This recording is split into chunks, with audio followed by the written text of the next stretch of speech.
Via Dolorosa, the way of the cross. Dito si Jesus naglakad papunta sa Holy Sepulchre. Buhat niya yung cross.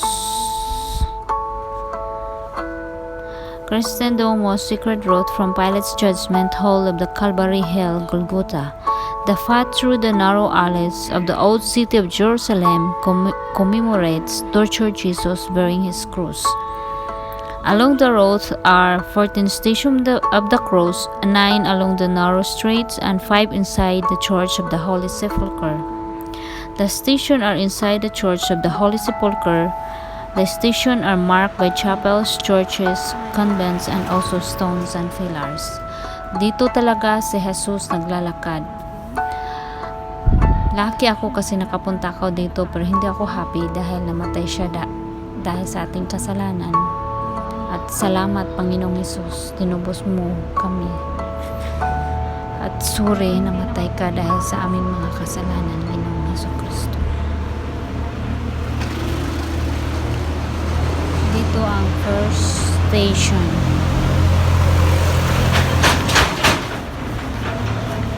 Hindi pwede makapasok dahil sa ngayong pandemic yan. First station. The Roman court where Jesus was judged and condemned to death by the Roman commissioner Pontius Pilate was at the Praetorium, the headquarters of the Roman garrison, stationed in Jerusalem. In ancient times, the site was within the grounds of the Antonia Castle. Nowadays, the site is in the premises of Al-Umayyah School. Dito ang first station. Ito siya naglalakad.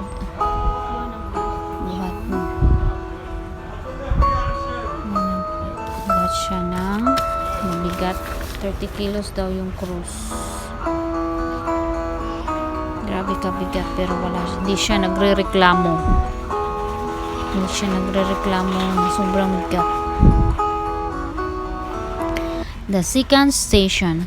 Jesus takes up the cross. In this site, there are 2 chapels. The chapel of the flagellation is situated at the site where Jesus was beaten by the Roman soldiers, who then adorned him with a crown of thorns and dressed him in purple garments.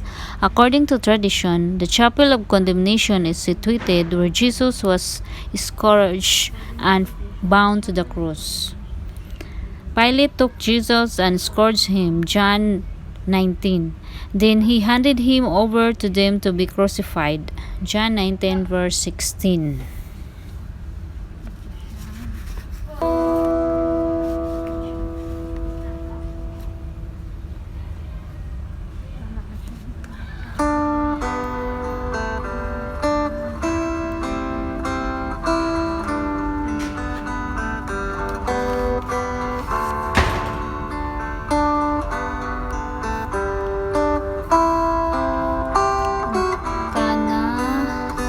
Station dito, grabe ang hitid ng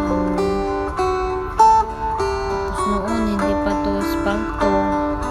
Grabe ang ni Jesus, ang layo ng nilakad niya, nagpasan siya ng cross.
Station. Jesus falls for the first time. This site marks the spot where Jesus fell for the first time due to the weight of the cross he was carrying. On the site is an Armenian Catholic church that was restored in 1948 by donation of fallen soldier. The fourth station, Jesus met his mother. A high relief above the entrance to the small Armenian Catholic chapel near the Church of Our Lady of the Spasm marked the meeting place of Jesus with his suffering mother. All you who pass look and see is my sorrow, like the sorrow that afflicts me. Lamentation 1, verse 12.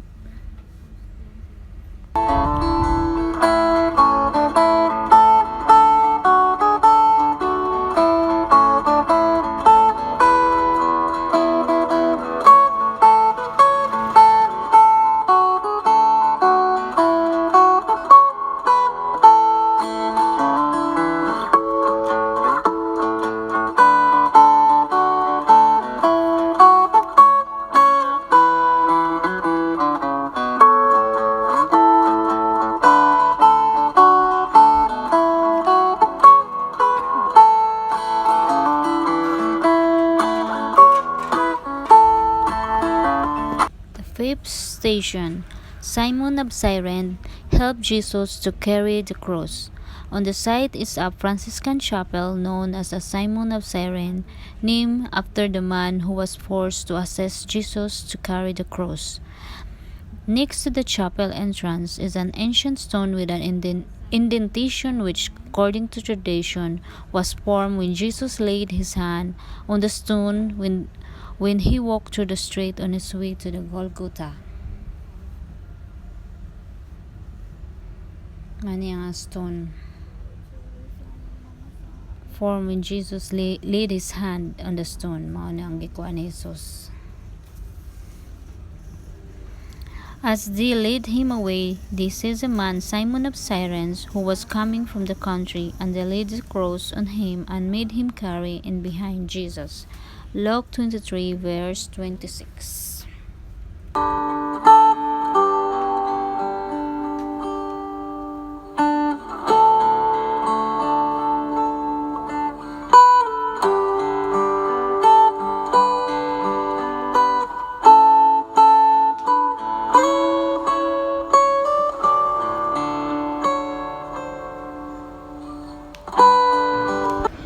The sixth station, Veronica wipes the face of Jesus. The Lord make his face shine on you and be gracious to you. Number 6, verse 25. According to tradition, this was the home of Veronica. She approached Jesus, who was bleeding and sweating, and handed him a veil to wipe his face.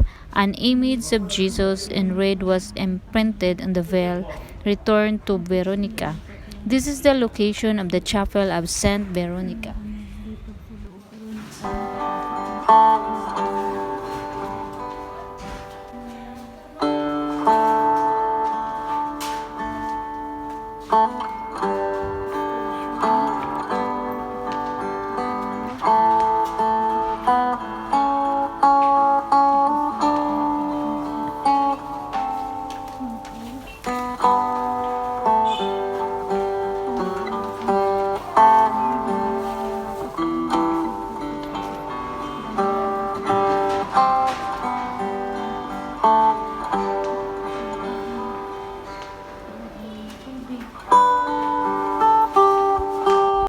The seventh station, Jesus falls for the second time. Pilate also an inscription written and put on the cross. It read, Jesus of Nazareth, the King of the Jews.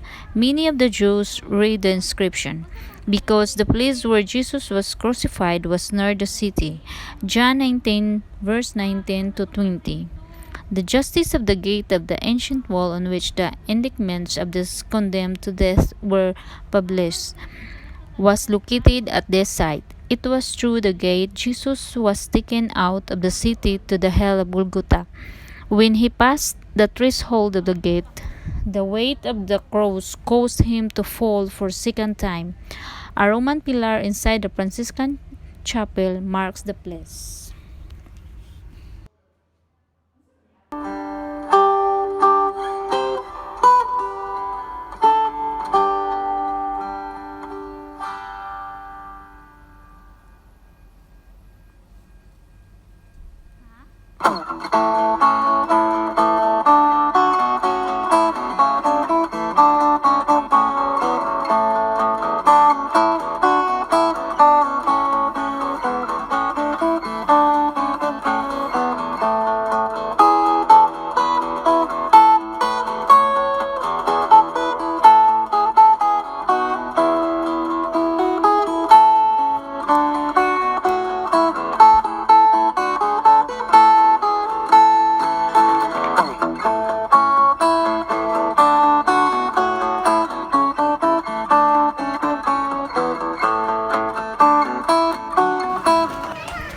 The eighth station, Jesus consoles the crying woman of Jerusalem.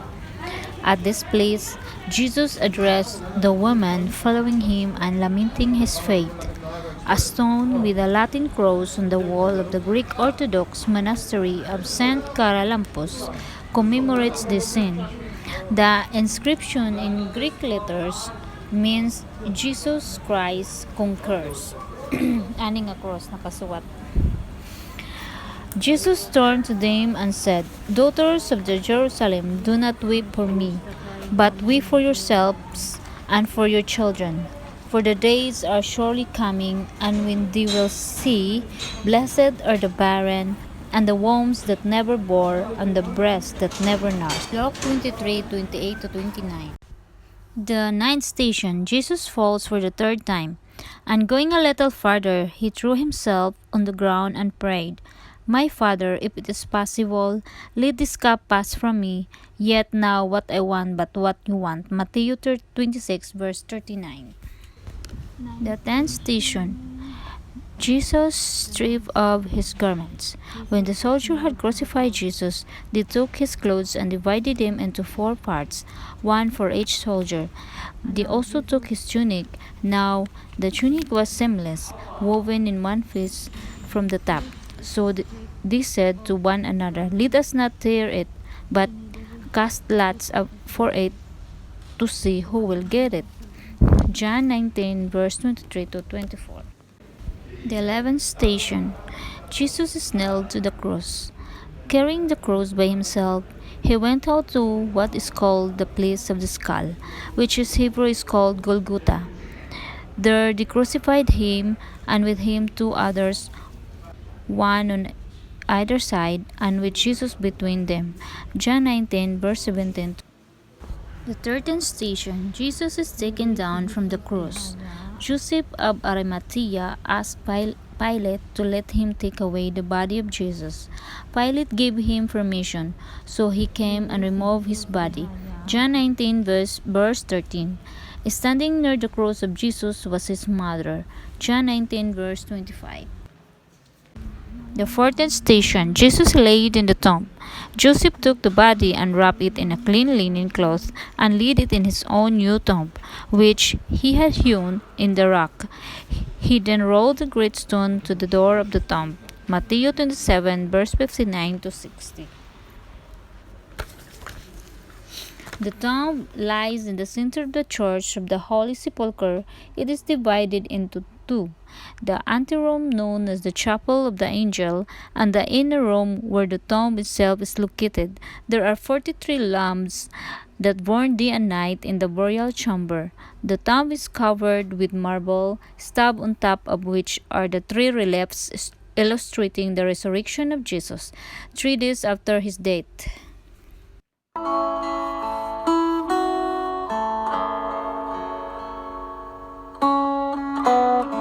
Thank you for watching. God bless us.